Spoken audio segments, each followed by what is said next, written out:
नमस्कार मित्रांनो, मी doctor Aamir Shaikh, director KGN test tube baby hospital Latur.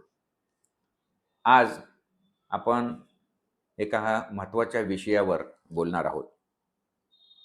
आजचा विषय आहे की IUI किंवा IVF किंवा टेस्ट ट्यूब बेबी करण्यासाठी योग्य वय कोणतं? माझ्या बऱ्याच पेशंटपैकी ज्यावेळेस खरोखर त्यांना टेस्ट ट्यूब बेबीची गरज असते, त्यावेळेस त्यांच्या घरातले वडीलधारी माणसं, आई-वडील किंवा सासू-सासरे, आत्ताशी कुठं आपलं वय 30 वर्ष पण झालेलं नाही आणि टेस्ट बेबी इतक्या लवकर करायची काय गरज आहे? खरं पाहिलं तर प्रत्येक दाम्पत्याला त्यांचं मूल हे 20 ते 30 या वयोगटात होणं गरजेचं असतं. कारण या कालावधीमध्ये स्त्रीचा हा फर्टाईल पिरियड चांगला असतो आणि या कालावधीमध्ये जन्मलेली बाळं ही त्यामध्ये कुठलंही व्यंग वगैरे येत नाही. म्हणजे कंजेनिटल अनॉमलीज वगैरे होत नाहीत. म्हणून 20 ते 30 हे आयडियल वय आहे. परंतु ज्या दाम्पत्यामध्ये त्यांचं लग्नच 35व्या वर्षी झालेलं असतं आणि तशा वेळेस परत 1-2 वर्ष फॅमिली प्लॅनिंग वगैरे करण्याची काही गरज नसते. त्यामध्ये लवकरात लवकर बाळ होणं महत्त्वाचं असतं. म्हणून जर लग्न झाल्यानंतर 1 वर्षामध्ये जर मूल झालं नाही, तर इमिजिएट डॉक्टरांचा सल्ला घ्यायला पाहिजे. डॉक्टरांचा सल्ला घेऊन प्राथमिक तपासण्या जसे की स्त्रीच्या गर्भनलिका चांगल्या आहेत का? गर्भाशय चांगलं आहे का? आणि पुरुषामध्ये शुक्रजंतूची संख्या व्यवस्थित आहे आणि शुक्रजंतूची हालचाल कशी आहे? हे तपासून घेणं महत्त्वाचं असतं.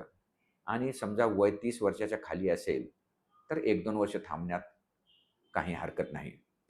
परंतु जर लग्न उशिरा झालेलं असेल, वयाच्या 35व्या वर्षी लग्न झालेलं असेल, कारण सध्याच्या काळामध्ये लेट मॅरेजेस होत आहेत आणि लेट मॅरेजेसमुळं जर 35व्या वर्ष आपण अगोदरच गाठलेलं असेल आणि त्यामध्ये एखादं वर्ष थांबून सुद्धा जर मूल होत नसेल, तर इमिजिएट टेस्ट बेबी करायला पाहिजे. आता टेस्ट बेबी इमिजिएट करण्यासारख्या कुठल्या कंडिशन्स आहेत त्याबद्दल मी बोलतो.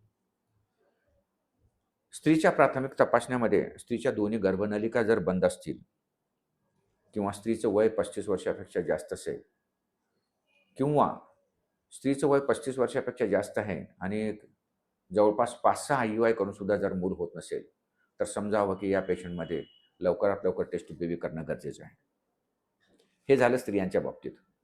पुरुषांच्या बाबतीत, पुरुषामध्ये शुक्रजंतूची जर कमी असेल, शुक्रजंतूची हालचाल फार कमी असेल, म्हणजे मोटिलिटी ऑफ द स्पर्म्स फार कमी असेल किंवा शुक्रजंतू ॲबनॉर्मल असतील, तर ह्या दोन्ही कंडिशनमध्ये आपल्याला लवकरात लवकर टेस्ट बेबी करावं लागेल. कधी-कधी कॉम्बिनेशन पण होऊ शकतं.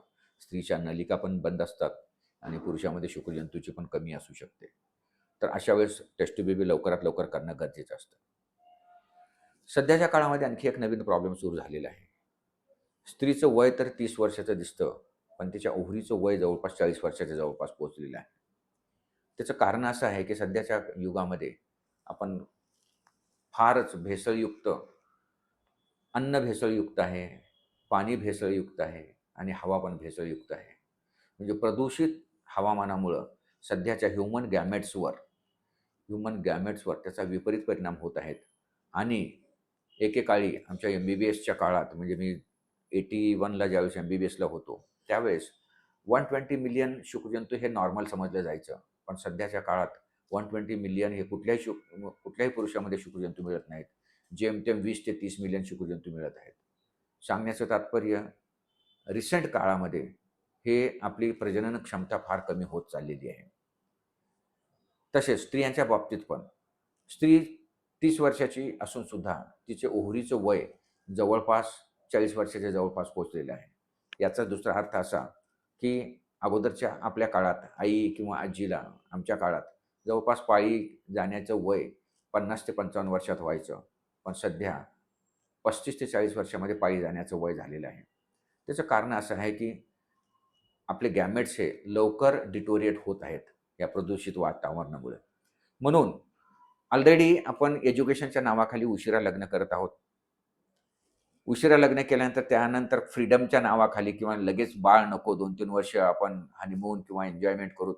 या यामध्ये 2-3 वर्ष गेले, तर already we are reaching to the 35 to 38 years आणि त्यानंतर आपण ते जर बाळ करायला गेलं आणि जर व्यवस्थित सगळं काही घडून नाही आलं, तर त्यावेळेस बाळ होण्याची शक्यता फार कमी होते.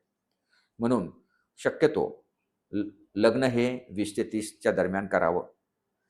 30 वर्षापर्यंत सगळे बाळग जवळपास आपली फॅमिली साईज एक मुलगा, एक मुलगी किंवा आपल्याला 2 अपत्य पाहिजे असतील तर ते व्हायला पाहिजेत. आणि जर आपलं लग्न 30 वर्षानंतर झालं असेल, तर इमिजिएट डॉक्टरांचा सल्ला घ्या. 1 वर्षात मूल होत नसेल तर इमिजिएट डॉक्टरांचा सल्ला घ्या. आणि मी आत्ता जे सांगितलेल्या 5-6 कंडिशन्स आहेत. स्त्रीच्या गर्भनलिका बंद असणे किंवा गर्भाशयाचे काही प्रॉब्लेम असणे किंवा ओव्हॅरियन प्रॉब्लेम असणे किंवा पुरुषामध्ये शुक्रजंतूचा प्रॉब्लेम असेल, तर इमिजिएट टेस्ट ट्यूब बेबी करायला पाहिजे. म्हणून माझं सर्व नवविवाहित दाम्पत्यांना हा माझा सल्ला राहील, जर तुमचं वय 30 वर्षाच्या वर असेल, तर लवकरात लवकर इलाज करून घ्या. आपल्या प्राथमिक तपासण्या करा. तपासण्यामध्ये जर व्यवस्थित असेल, तर साधा इलाज करा आणि तपासण्यामध्ये काही ॲबनॉर्मल ह्या आत्ता मी सांगितलेल्या 4-5 कंडिशन्स असतील, तर लवकरात लवकर टेस्ट बेबी करणं गरजेचं आहे. सांगण्याचं तात्पर्य, मूल लवकर होणं कधीही चांगलं असतं. जर आपल्या 30 वर्षाच्या अगोदर मूल झालेलं असेल, तर आपण ज्यावेळेस रिटायर होऊ, त्यावेळेस मुलगा कमावता झालेला असतो. जर आपलं मूलच 40-45 वर्षाला होत असेल आणि आपण 58 वर्षाला रिटायर झालो, तर आपला मुलगा त्यावेळेस 10वी-12वीला असतो आणि तो आपल्या आयुष्यामध्ये सेटल झालेला नसतो आणि त्यावेळेस त्याची जबाबदारी आपल्या म्हातारपणात आपल्या अंगावर येते.